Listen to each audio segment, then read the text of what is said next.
मित्रांनो, सध्याचे केंद्रीय मंत्री स्वतःच्या मंत्रालयाचं कामच करत नाही, ते दुसऱ्याच्या मंत्रालयामध्ये ढवळाढवळ करतात. देशाच्या अर्थमंत्री निर्मला सीतारामन, रुपया घसरतोय, देशामध्ये महागाई वाढलेली आहे, याच्याकडे लक्ष देण्याचं सोडून ते पेपर फुटीचे फायदे सांगतात.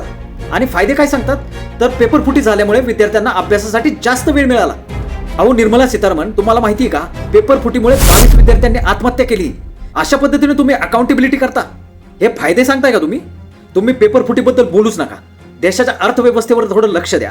वर्षातून एकदा येऊन अर्थसंकल्प मांडायचा आणि देशाच्या अर्थव्यवस्थेची नासाडी करून टाकायची. देशाच्या अर्थमंत्री निर्मला सीतारामन यांना माझा एक सल्ला आहे. जसं तुमचं नाव आहे निर्मला, तशाच पद्धतीने देशाच्या अर्थव्यवस्थेमध्ये तुम्ही थोडासा निर्मळपणा आणावा. मित्रांनो, दुसरे आहेत नितीन गडकरी. आहेत ते रस्ते वाहतूक मंत्री, परंतु त्यांना पेट्रोलिंग मिनिस्टर मध्ये जास्तच रस असल्याचं दिसून येते. अरे बाबा, पेट्रोल मध्ये किती % इथेनॉल मिक्स करायचे ते हरदीप पाटील ना पेट्रोलिंग मिनिस्टर आहेत त्याच्यासाठी वेगळे. तुम्ही का ढवळाढवळी करताय पेट्रोलिंग मिनिस्ट्रीमध्ये? जेव्हा नितीन गडकरींच्या अंगलोट इथेनॉलचा प्रश्न आला तेव्हा आता त्यांनी सांगितलं की पेट्रोलियम मिनिस्टरला विचारा. आता का पळ काढलेला आहे तुम्ही त्याच्यातून? आता उत्तरे का देत नाहीत तुम्ही?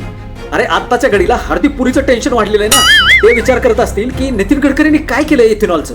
आता इथेनॉलचे सगळे प्रश्न हरदीप पुरींना विचारले जातात आणि त्यांनी याच्यातला अभ्यास केलेलाच नाही. अभ्यास केलेला आहे नितीन गडकरींनी, कारण त्यांना त्याच्यात जास्त रस. तिसरे मंत्री आहेत सगळ्यात मोठे अमित शाह, गृह मंत्रालय सांभाळतात, परंतु त्यांना जंतर मंतरवर विद्यार्थ्यांनी जे आंदोलन केलं ते कंट्रोल करता आलं नाही. त्यांच्यावर लाठीचार्ज केला, पॅलेटनचा वापर केला, अश्रुधूर सोडला आणि बिहारच्या आंदोलनामध्ये AK-47 घेऊन पोलीस त्यांचा तयार होता. अरे अमित शहाजी, जर तुम्हाला देशांतर्गत कायदा सुव्यवस्था जर पार पाडता येत नसेल तर सोडा ना तुम्ही मंत्रालय तुमचं. आणि मला तर असं म्हणायचंय, कोणताही पक्ष फोडण्यासाठी ज्या पद्धतीने तुम्ही तुमचं डोकं चालवता, चाणक्य नीती करता, ती चाणक्य नीती तुम्ही गृह मंत्रालयामध्ये का वापरत नाहीत?